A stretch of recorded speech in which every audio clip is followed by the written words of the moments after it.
The family further indicated that following the unlawful declaration in February, the OSP has taken to the Human Rights Court for using media briefing to declare Mr. Ofori-Atta wanted, a power not sanctioned by law.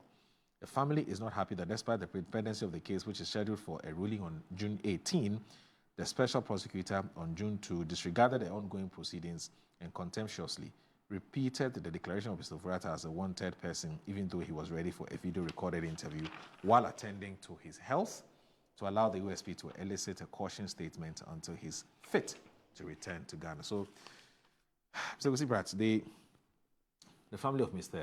Ken Ofori-Atta are not happy for a number of reasons. Do you agree with them? Well, I share the concerns that you expressed earlier on. Yes. And these concerns that I've seen a piece of paper with these claims on the piece of paper. Yes. I've seen no names at all attached to these declarations and claims and vituperations and so on. I've seen no names at all. So I don't know who, issued the statement. And the question of capacity has not even arisen as yet. And so on. So I share the concerns that you raised. They are legitimate concerns. Be that as it may, there are issues about the laws of Ghana. There are issues about investigations into suspected corruption. And I'm using my words advisedly.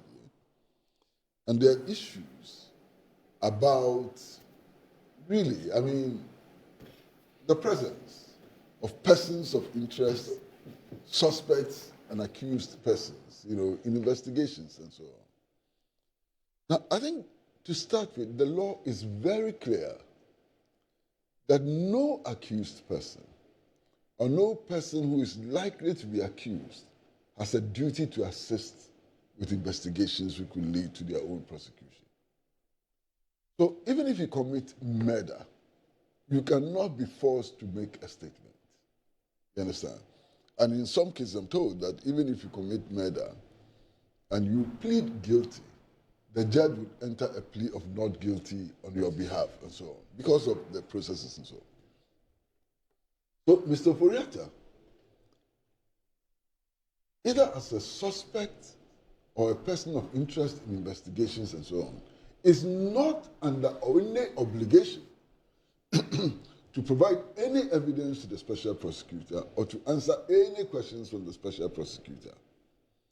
And therefore, his absence from the country ought not to be a bar to the investigations. Right. This is a valid point, And this is purely from the point of, Now, that's one. Two, Mr. Ofori-Atta himself has said that he's willing to come to answer questions. So he's not insisting on his right to remain silent. Okay? He's not insisting on his right to remain silent. He wants to come, he wants to answer questions and so on. But he's claiming that the bar, what prevents him from being here is his health. And I find that extremely strange. My brother, if you did a study and you went to our prisons and holding facilities, which would include the cells and so on, I'm quite sure that you'll be amazed at the number of people in prison, either facing conviction or on remand, who have the same health condition that Mr. Ofori-Atta has or worse. Prostate cancer is not some strange disease from Mars. Many men after 45 get prostate cancer. So there are many people who are facing prosecution, who are being interrogated and so on, who have that.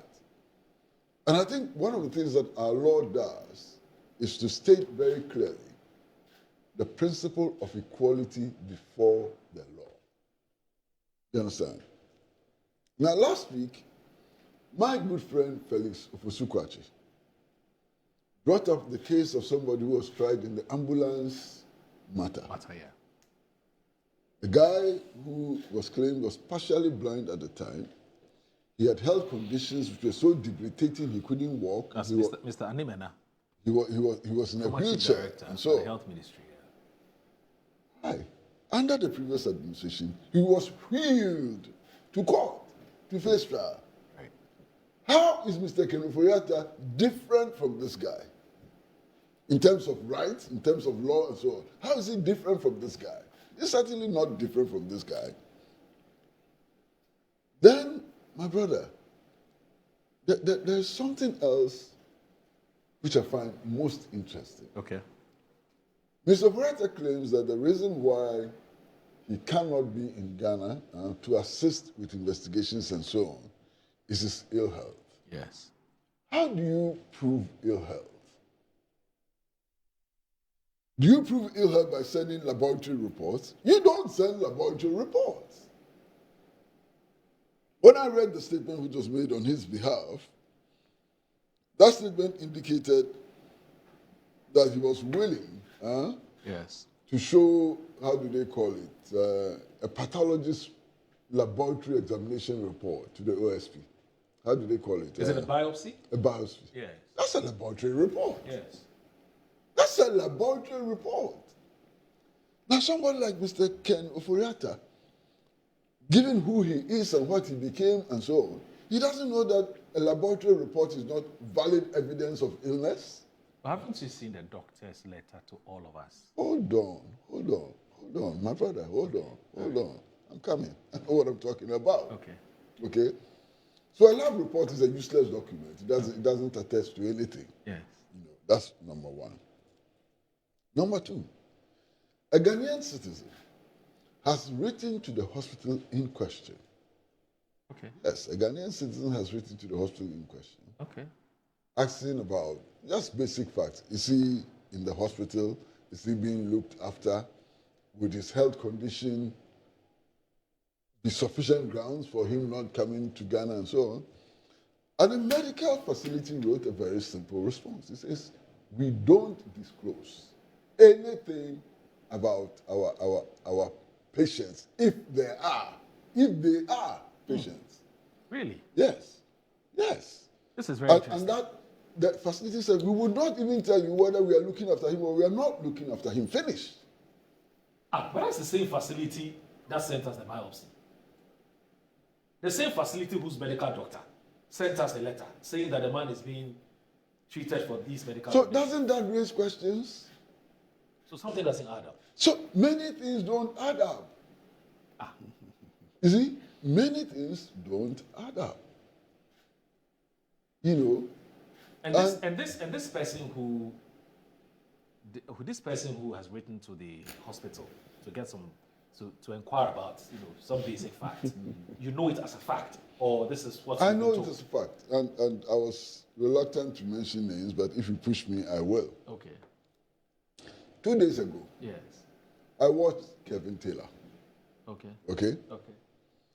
And he posted the letter he wrote to the hospital and the response of the hospital. Clear. I see. He posted the letter he wrote to the hospital and the response of the hospital. Clear. You understand?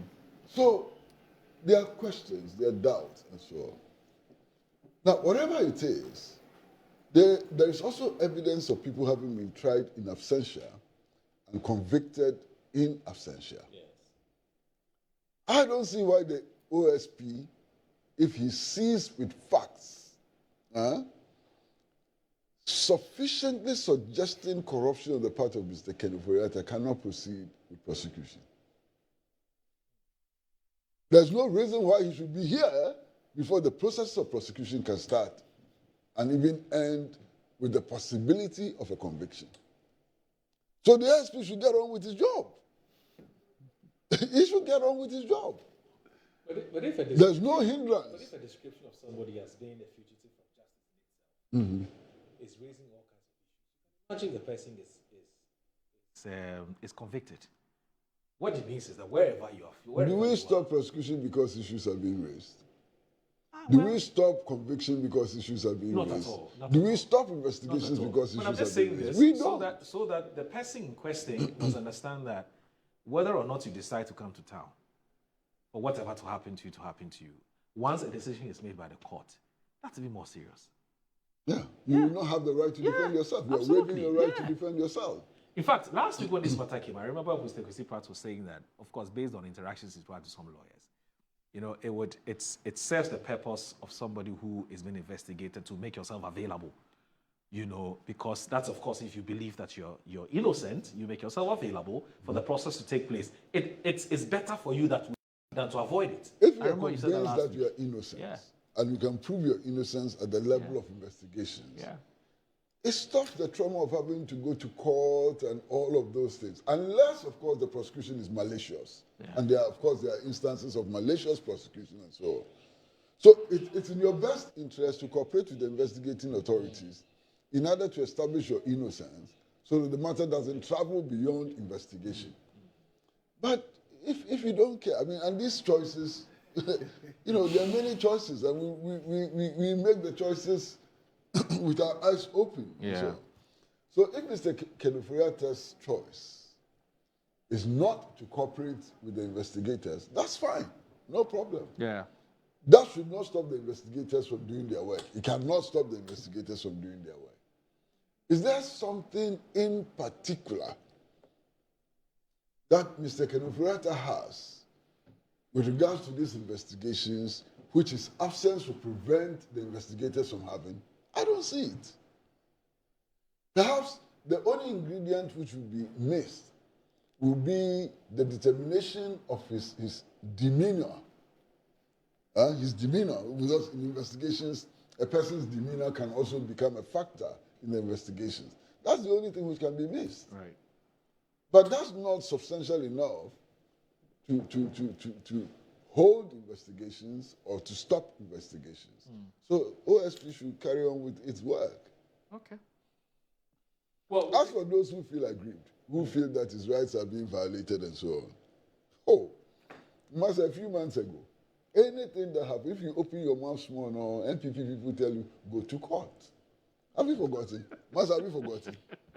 The refrain from your party. You open your mouth small to criticize and say, hey, go to court. Have you forgotten? So go to court. If you feel aggrieved, go to court. This is the NPP style. Hasn't changed. Has anybody told you that position has changed? It hasn't changed. Yes. Okay, then better. Then if you feel aggrieved, go to court. No, be so. Oh, you're watching Good Morning Ghana. Please stay with us.